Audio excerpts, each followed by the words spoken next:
Near mint condition, the home of collected editions. That cover's so awesome. Absolute format is the best way to own this store. Time to empty those wallets and fill those shelves.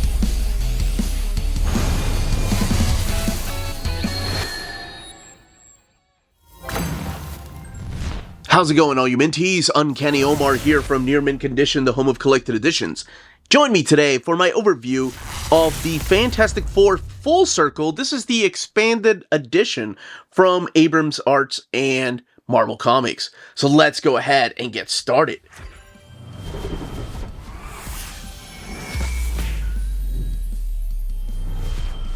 And welcome back, everybody. Now, before I get started, I do want to thank the kind folks at Abrams Comics Arts for sending us a copy of this newly expanded edition. This has been released, actually, I think it's been 2 years now.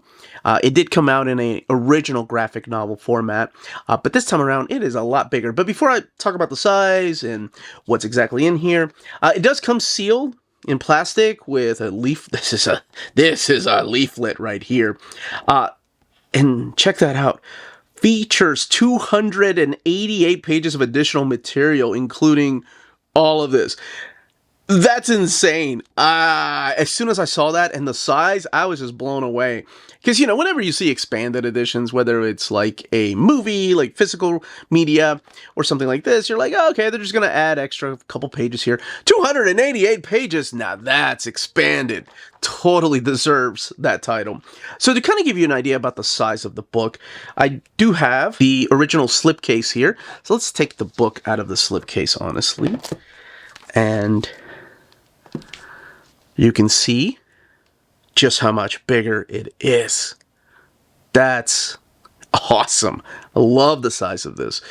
In case you don't have this graphic novel here it is compared to the size of an omnibus. So you can just see how much bigger and longer it is. And if you have an absolute edition, here it is compared to an absolute edition in the slipcase. So it is taller and longer than Absolute Edition. It is a big book. One thing you probably notice is that the original printing had a dust jacket, whereas this does not. It's just the art on board, national bestseller, expanded edition, Fantastic Four Full Circle by Alex Ross, Marvel Arts. Marvel logo there, Alex Ross, Fantastic Four Full Circle, expanded edition, Abrams Comics Arts, and then the back of the book with the Four logo. And this is that type of like cloth stock that you see on books like Mike Mignola's Hellboy library editions. I call these like pet hair magnets because, oh my gosh, if you've got pets and they're anywhere near this will attract those pet hairs. But it is a big book. Now, one really cool thing about the dust jacket, I thought in the original release, and I've done a video on this, about talking about the story and this book, was the inclusion of the Fantastic Four right here, like their story, including the origin. I thought that was a cool way to do an origin of the Fantastic Four, like a really quick catch-up. So we're going to see if it's included in here, and if it is, how it's included in here. So yeah, let's go ahead and open this up, and of course we'll do a little bit of a comparison to the original printing. All right, let's go ahead and get this big sucker opened. This is the type of artwork you're going to find in here. Fantastic Four, Expanded Edition, The Full Circle by Alex Ross, Abrams Comics Arts, based out in New York. And this is where you're going to find that dust jacket, like what I was talking about, the inner dust jacket. You're going to find it right here in the opening pages. Just giving you a quick recap as to who the FF are and their powers. And then your credits. Fantastic Four, created by Stan Lee and Jack Kirby. This is all written and drawn by Alex Ross. The colors are sometimes by Alex Ross and then sometimes by Josh Johnson. And then Ariana Mayer doing the lettering of this book. And this book is just an original graphic novel because Marvel Comics and Abrams Arts have a working relationship where if it's an original graphic novel, usually Abrams Arts are the ones that released it. We had the Stan Lee book last year. We had this 2 years ago. And then this year, next year is what I'm really excited for. We have Chip Kidd, and I believe it's Michael Cho that are working on an Avengers book. It's an original graphic novel. So that means it's taking place outside of the numerical issues of Fantastic Four, and in the case of Chip Kidd's Avengers. So this really can be read at any time. To me, I think, oh gosh, I don't go back and watch my old videos. Maybe I should start. But that's just more homework. I'd rather reread these stories. But in case I didn't mention, I'm pretty sure I did. Why wouldn't I not have? When getting ready to read this, what you really need to read is just Fantastic Four 1 to have an understanding of who these characters are. Fantastic Four 51, which is included in here in case you don't have the omnibus or in case you don't have that issue. And then Fantastic Four 107. That explains, like, the villain's drive as to why he's wanting to do this. But in case you don't, oh my gosh, the extras explain so much. So the basic premise behind this is you have the Thing, old Blue Eyes here, getting a midnight snack. And yes, you're going to see a lot of homages and a lot of actual artwork by Jack Kirby through here. Oh, it's so beautiful. This is such a love letter to that era. And then getting caught by Johnny Storm, they're best pals. And then this shadow creature showing up. And then they're like, who is the shadow creature? They're not attacking us. They're passing out.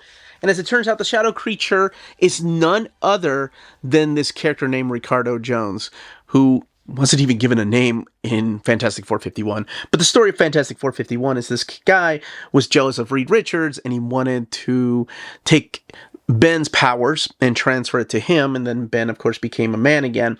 So that's where this monster storyline, which is regarded, or to a lot of comic historians, they claim is that Stan Lee, that was his favorite story, this monster. But that's where the story was. And then, of course, in the original issue 51, he saw the good in Reed Richards and then threw himself into the negative zone to save Reed Richards. And this is him coming back from the negative zone. So the Fantastic Four are like, oh, well, this guy's back. I knew he looked familiar. Of course, they don't even say his... they don't even say his name here. The name's not said until much later in Marvel Comics. But it turns out just to be a trap because his body is full of this negative zone monsters and energy. So the Fantastic Four put a stop to it. This is what the artwork looks like, by the way. I know most people are probably accustomed to the traditional Alex Ross painted style, but this is his pencils and colors, and it looks so beautiful. Like, just... the idea of this coming out monthly, oh my gosh, it would have been awesome.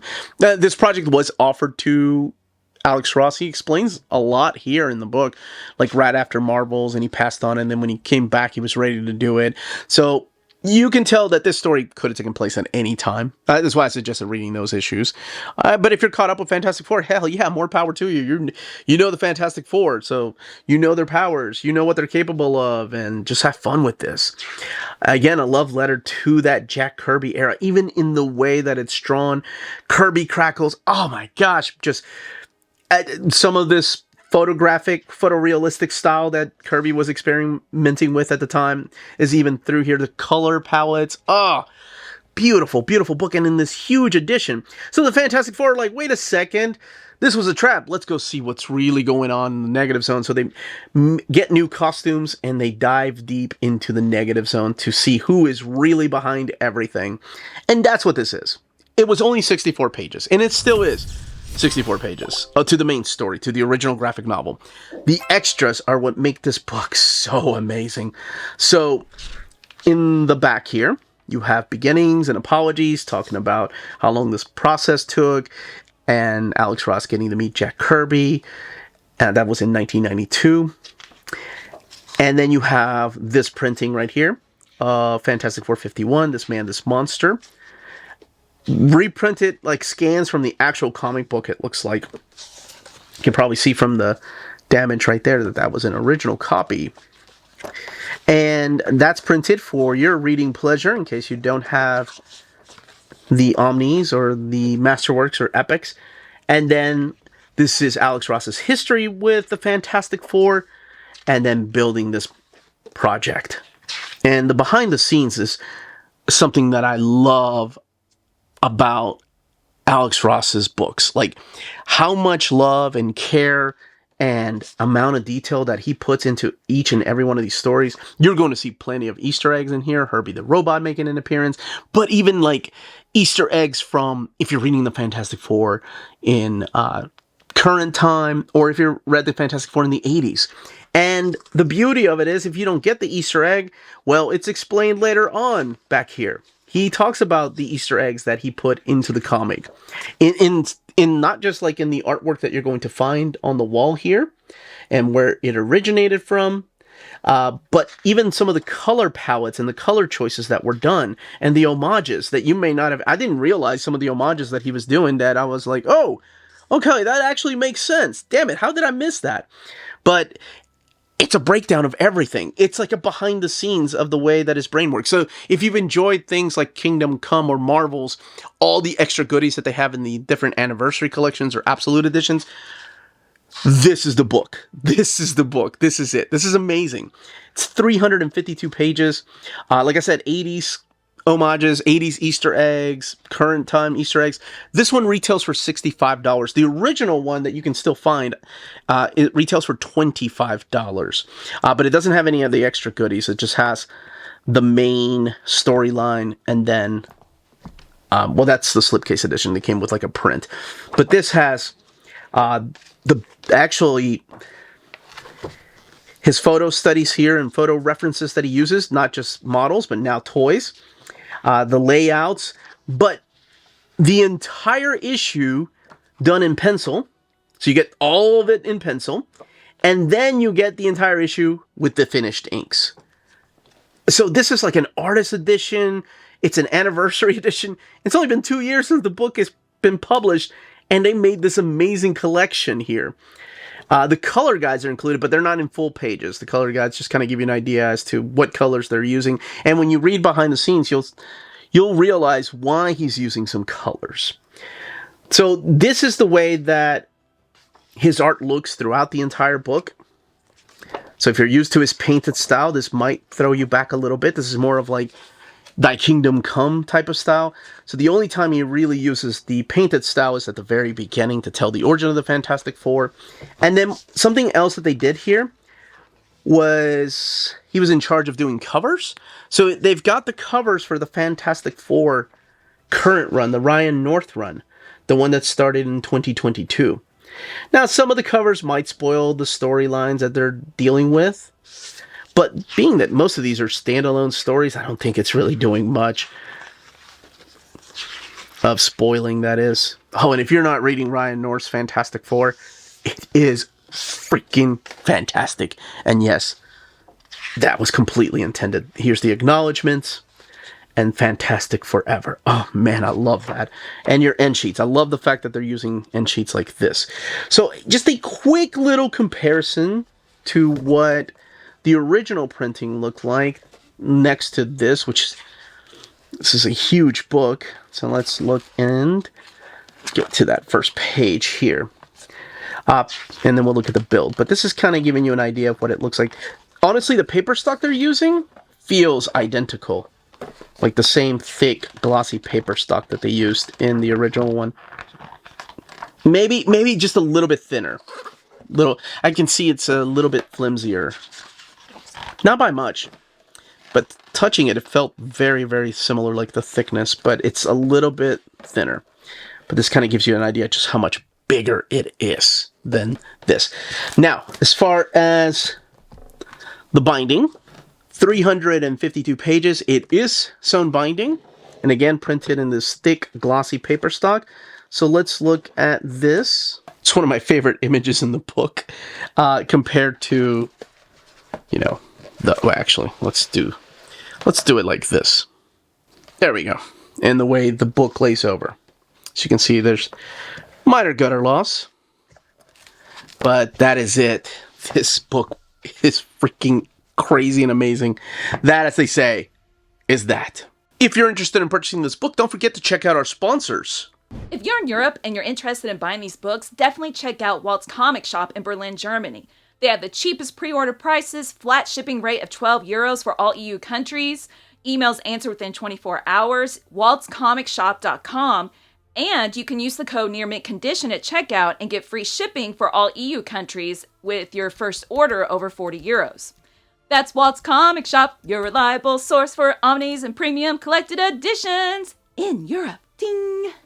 CheapGraphicNovels.com, your online home for graphic novels and collected editions up to 50% off cover price. They have excellent shipping and prompt and helpful service. Check out their bargain deals for up to 90% off cover price. And don't forget, the CGN also takes pre-orders. That way you don't miss out on the hottest releases. And they are currently running a special promotion for you Minties. If you're a first-time customer, after receiving your order confirmation email, reply back to that email and let them know Near Mint Condition sent you their way. They will then apply a free shipping promotional credit to your next order in the US. Cheap Graphic Novels, your source for the hottest books with the kind of deep discount, quality shipping, and customer service that will keep you coming back for more. And that was the content, the page count, build in comparison to the original printing.